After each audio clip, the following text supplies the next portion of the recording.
मदद करता है। मेरा मानना है कि मैं मानवता पर सकारात्मक प्रभाव डालने के लिए पैदा हुआ था। मुझे वास्तव में विश्वास है कि ये शब्द वही हैं जो उन्हें आगे बढ़ने के लिए प्रेरित करते हैं। वह न केवल सही चीजों के लिए याद किया जाना चाहता है, बल्कि मुझे भी विश्वास है कि उसके पास बहुत सी चीजें हैं जो उसे आगे बढ़ने में मदद करती हैं, और उनमें से एक ये है कि वह हमें निराश नहीं करना चाहता। उसके अधिकांश कार्य इसलिए होते हैं क्योंकि वह हमारे प्रति जिम्मेदार महसूस करता है। वह फर्क पैदा करना चाहता है, न केवल मानवता के लिए बल्कि हमारे लिए भी, जो इस यात्रा में लंबे समय से शामिल हैं।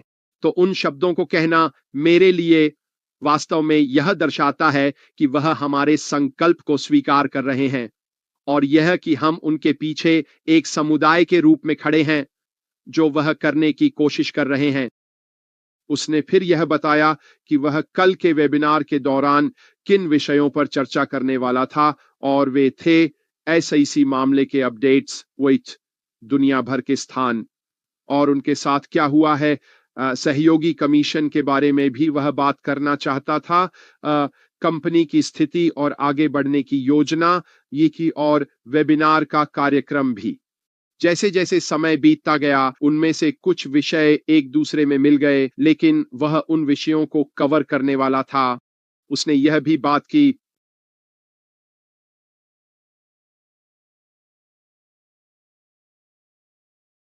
उसने कहा कि यह एक विकल्प था, और अगर आप यहां रहना चाहते थे लेकिन आपको यहां रहने के लिए मजबूर महसूस हुआ, तो आप वास्तव में गलत कारणों से ऐसा कर रहे हैं। और उसने यह भी कहा कि वह हमेशा सही नहीं रहा है, गलतियां हुई हैं, उन गलतियों से चीजें सीखी गई हैं, और उसने पहली बार, दूसरी बार या यहां तक कि तीसरी बार भी चीजें सही नहीं की हैं। लेकिन क्या वह थॉमस एडिसन और अन्य महान नेताओं का उल्लेख कर रहे थे जिन्होंने कई बार कोशिश की और असफल हुए, लेकिन मुख्य बात यह है कि उन्होंने तब तक प्रयास जारी रखा जब तक वे सही नहीं हो गए। और मैं दृढ़ता से मानता हूं कि ऑन पैसिव की यात्रा कुछ वैसी ही रही है। कई चीजों की कोशिश की गई है, कई चीजें असफल हुई हैं, लेकिन किसी ने भी कभी हार नहीं मानी। और यह वही मुख्य हिस्सा है जिसे वह समझाने की कोशिश कर रहे हैं। वह संदेश जो वह देना चाहते हैं वह यह है कि हम हर बार सही नहीं हो सकते, लेकिन हम हार नहीं मान रहे हैं। हमने जो गलत हुआ हम उससे सीखा है, लेकिन अब हम आगे बढ़ रहे हैं कुछ ऐसा करने के लिए वे जिसमें हमें विश्वास है कि यह होगा।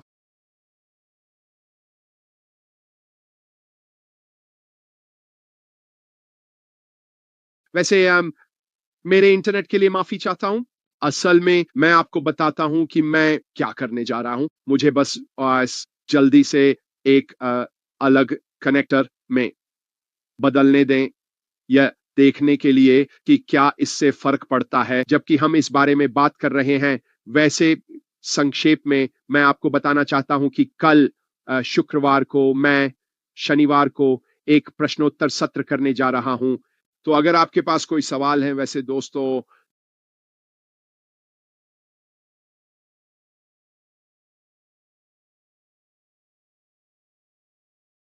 और हम उन पर कल बात करेंगे। वैसे आप उन्हें सामने ला सकते हैं, हम चीजों को थोड़ा और विस्तार से देख सकते हैं। तो वैसे भी उन्होंने आगे कहा, अच्छी बात यह है कि अच्छी चीजें समय लेती हैं। यह जरूरी नहीं कि रातों रात हो जाए, लेकिन आज जहां हम हैं वहां तक पहुंचने के लिए बहुत खर्च और बहुत त्याग किया गया है। फिर उन्होंने एसआईसी मामले के बारे में बात करना शुरू किया। अब यह व्यापक रूप से ज्ञात है कि एसआईसी मामला है, और यह बहुत लंबे समय से चल रहा है, और उन्होंने वास्तव में उल्लेख किया कि यह जनवरी 2019 की शुरुआत तक जाता है। तो यह वास्तव में ऑन पैसिव की शुरुआत है।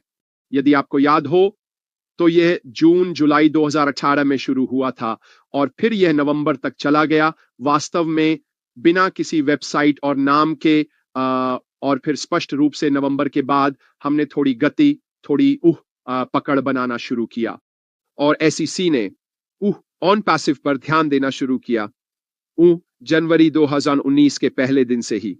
उन्होंने यह भी कहा, हमने एसईसी के लिए एक खुला दरवाजा नीति रखी है और इसका मतलब है कि उन्हें अंदर आने की अनुमति है और जो भी जानकारी उन्होंने चाही है वह इस पूरे समय के दौरान उनके लिए उपलब्ध रही है और इससे वास्तव में ऑन पैसिव सी के मामले में मदद मिली है। उन्होंने कहा, यह स्पष्ट रूप से कई चीजों के साथ बहुत सारी जटिलताएं पैदा कर चुका है, केवाईसी, अन्य स्थान आदि। लेकिन अच्छी खबर यह है कि यह सब जल्द ही हमारे पीछे होगा।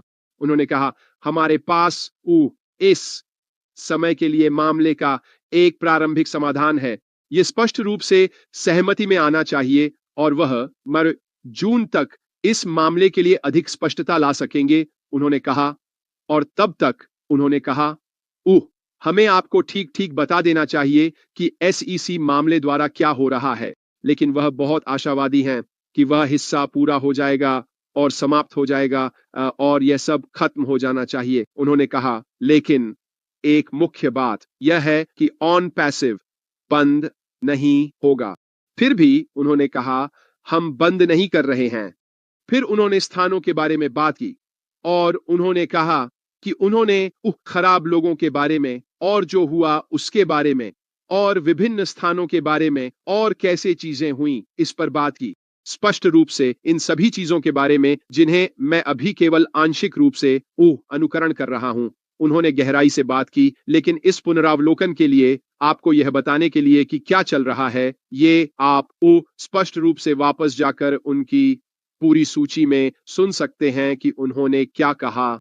उन्होंने कहा कि इनमें से कुछ बुरे लोग, उनका अन्य लोगों पर बहुत प्रभाव था, कुछ वास्तव में अच्छे और भले लोगों पर भी। और उन्होंने कहा कि यह एक ऐसे चरण पर पहुंच गया था जहां सब कुछ वास्तव में आपस में जुड़ा हुआ था और उन्हें नहीं पता था कि किस पर भरोसा करें, किस पर भरोसा न करें, कौन इन लोगों से प्रभावित था, कौन इन लोगों से प्रभावित नहीं था। इसलिए सबसे अच्छा काम यह था कि स्थानों को बंद कर दिया जाए। यह सब वास्तव में जुलाई 2024 से शुरू हुआ और जैसा कि आप अच्छी तरह जानते हैं, सब कुछ हमारी ओर से सितंबर 24 की शुरुआत में बंद हो गया। लेकिन वास्तव में जून जुलाई वह समय था जब चीजें बहुत बहुत उलझने लगीं और एक रेखा खींचने की आवश्यकता थी। इसलिए सबसे आसान समाधान था, चलो चीजों को बंद कर देते हैं। और उन्होंने यह भी कहा कि अब से उन्होंने कहा कि उन्हें हमारे साथ ईमानदार होना होगा और हमें यह बताना होगा कि कोई संचालन नहीं है, कोई स्टाफ नहीं है, कोई भी निम्नलिखित स्थानों से काम नहीं कर रहा है और वह है हैदराबाद के कार्यालय। उन्होंने भारत में ऑन पैसिव की यात्रा के बारे में बात की, कोलकाता से, बेंगलुरु से हैदराबाद तक, और उन्होंने कभी भी यह नहीं कहा वैसे कि यह भविष्य में फिर से नहीं होगा। उन्होंने कहा कि यह वह चरण है जिसमें हम अभी हैं। क्या हम भारत में, दुबई में और बाकी सभी जगहों पर फिर से स्थान प्राप्त करेंगे? हमें इंतजार करना होगा और देखना होगा। लेकिन यह वास्तव में एक अपडेट था ताकि हमें यह पता चल सके कि दुनिया भर में स्थानों के बारे में वास्तव में क्या हो रहा है और वे इस प्रकार हैं। इन स्थानों पर अब कोई कर्मचारी नहीं है और न ही इनका वो ऑन पैसिव से कोई संबंध है, और ये हैदराबाद, दुबई, सिंगापुर, बांग्लादेश और निश्चित रूप से मिस्र में हैं। ऑरलैंडो, फ्लोरिडा में स्थित कार्यालय अभी भी खुले हैं और आगे बढ़ रहे हैं, और जितना हम उनकी बातों से समझ सके, बुर्ज खलीफा में स्थित स्थान अभी भी उनके नाम पर हैं, जैसा कि वर्तमान में है। उन्होंने अपनी गलतियों इसको भी स्वीकार किया। उन्होंने यह भी स्वीकार किया कि बहुत सी चीजें गलत हो गई थीं, लेकिन उन्होंने दूसरों की गलतियों के लिए माफी नहीं मांगी। उन्होंने इस बात के लिए माफी मांगी कि वह यह नहीं देख पाए कि क्या हो रहा था। उन्होंने इसे खुद पर ही छोड़ दिया। अब मुझे लगता है कि हम सभी सहमत होंगे कि वह एक बहुत ही खुले, ईमानदार व्यक्ति हैं, बहुत बहुत उदार, और यह कभी-कभी लोगों को उनके जैसे लोगों का फायदा उठाने की अनुमति देता है। अब क्या उन्हें बदलना चाहिए? उन्होंने बाद में यह भी कहा कि बदलाव आवश्यक हो गया है, और उन्होंने खूब बदलाव लागू किए हैं ताकि ये गलतियां फिर से न हों। लेकिन निश्चित रूप से लोगों ने उनका फायदा उठाया। निश्चित रूप से लोगों ने हमारा फायदा उठाया, और यह जमा होकर हमें आज जहां है या पिछले साल जहां थे वहां ले आया। उन्होंने कहा कि उन्होंने समय और गति के कारण अपनी गलतियों को स्वीकार किया। अगर आपको याद हो, गति बहुत महत्वपूर्ण थी। वह चीजों को जितनी जल्दी हो सके शुरू करना और आगे बढ़ाना चाहते थे, और उनकी आगे बढ़ने पर ध्यान केंद्रित करने के कारण गलतियां हुई और चीजें छूट गईं। उनके मन में हमेशा यह धारणा थी कि अगर यह अभी सही नहीं है तो चिंता मत करो, हम इसे बाद में ठीक कर सकते हैं, इसे सुलझा सकते हैं। जब हम यह कर लेंगे और जब हम आगे बढ़ेंगे, यह हमेशा उनके मानसिकता का हिस्सा था कि हम इसे ठीक कर सकते हैं, हम इसे बाद की तारीख में सुलझा सकते हैं। लेकिन बहुत सारी चीजें हुई और बहुत सारी चीजें सुलझ नहीं पाई, और यह सब बहुत बहुत असमान, लगभग, अस्त व्यस्त और हर जगह बिखरा हुआ हो गया कि सबसे अच्छा समाधान चीजों को बंद करना और इसे बंद कर देना था। उन्होंने कहा कि दुर्भाग्यवश शीर्ष पर जो लोग थे वे ज्यादातर खराब सेब थे। जैसा कि उन्होंने उन्हें कहा, हमारे पास शायद इन लोगों के लिए खराब सेब से कहीं अधिक उपयुक्त नाम है, लेकिन उन्होंने निश्चित रूप से हमारे सीईओ का शोषण किया और हमारे अच्छे स्वभाव का भी फायदा उठाया। उन्होंने यात्रा और अपेक्षाओं के बारे में भी बात की, जो उन्होंने भारत के माध्यम से की थी, कोलकाता, बेंगलोर से हैदराबाद तक। वैसे यह भी बहुत दिलचस्प था। और फिर यह क्या कहता है, जून जुलाई में उन्होंने चीजों को बंद करने का निर्णय लिया। ठीक है, जैसा कि उन्होंने कहा, वह खून बहना रोकना चाहते थे। यह देखना मुश्किल था कि कौन सच्चा है और कौन साफ है, इसलिए हमने इसे रोक दिया। और उन्होंने कहा कि वैश्विक स्तर पर कर्मचारियों के लिए बाहरी वेतन सूची, जो इस समय चर्चाओं में है, और एक समझौता हो जाने के बाद इसे निपटाया जाएगा। तो उन सभी के लिए जो सोच रहे थे कि उन कर्मचारियों का क्या होगा जिनका पैसा उनके द्वारा किए गए काम के लिए बकाया है, यह सही एजेंसियों के माध्यम से निपटाया जा रहा है और एक समझौता बहुत निकट है, उन्होंने कहा। उन्होंने यह भी कहा कि सत्य हमेशा प्रबल होता है, इससे कोई फर्क नहीं पड़ता कि कहां, कब और कैसे, लेकिन सत्य हमेशा लंबे समय में सामने आता है। मैं भी इस पर दृढ़ विश्वास करता हूं। मुझे लगता है कि अगर आपका दिल सच्चा है, अगर आपकी आत्मा सच्ची है, तो आप निश्चित रूप से लंबे समय में प्रबल होंगे। इसमें कुछ समय लग सकता है, लेकिन यह हमेशा किसी न किसी बिंदु पर वापस आएगा। फिर उन्होंने हम में से कई लोगों के लिए एक बहुत ही महत्वपूर्ण विषय पर बात की, और वह था सहबद्ध कमीशन। अब हम सभी अपने बैक ऑफिस को देखते हैं, हम सभी अपने वॉलेट्स और वहां मौजूद फंड्स को देखते हैं। हम में से कई लोगों ने निकासी का अनुरोध किया है, इसलिए हम सही तरीके से जानना चाहते हैं कि इसके साथ क्या हो रहा है। और उन्होंने वास्तव में विस्तार से बात की कि चीजें कैसे हुई और भुगतान प्रक्रियाओं के माध्यम से और कैसे इन खराब लोगों का उस प्रक्रिया में शामिल होना हुआ। स्पष्ट रूप से एसईसी एक हद तक चीजों के गलत दिशा में जाने का हिस्सा था, लेकिन इससे भी महत्वपूर्ण बात यह है कि उन्होंने कई अन्य चीजों के बारे में भी बात की। उन्होंने कहा कि कुछ व्यक्तियों से सहयोग की कमी जो हमें भुगतान दिलाने में मदद कर सकते थे, वह आखिरी तिनका था जिसने ऊंट की कमर तोड़ दी। उन्हें स्पष्ट रूप से यह आभास था कि चीजें उनके अनुसार सही तरीके से नहीं चल रही थीं। उन्होंने कहा कि वित्तीय विभाग की गलत चालों ने भुगतान प्रक्रियाओं में और भी समस्याएं पैदा कर दी और हमें एक अनैतिक कंपनी के रूप में चिह्नित कर दिया गया और स्पष्ट रूप से उन निधियों को फ्रीज कर दिया गया। वास्तव में उन्होंने कहा कि निधियों को जब्त कर लिया गया था, लेकिन फ्रीज किया जाना ही उनके साथ हुआ है। वैसे दोस्तों, ये कोई बुरी बात नहीं है। इसका मतलब है कि वे अभी भी वही हैं, उन्हें किसी और ने नहीं लिया है। इसलिए यह वास्तव में प्रक्रिया का सवाल है कि यह साबित किया जाए कि वे निधियां वैध हैं और वे वही निधियां हैं जो हमें दी जानी हैं, मिशनों और अन्य चीजों के लिए भी। उन्होंने कहा कि 2 व्यापारियों के कुल 22 मिलियन की धनराशि इस समय रोक दी गई है।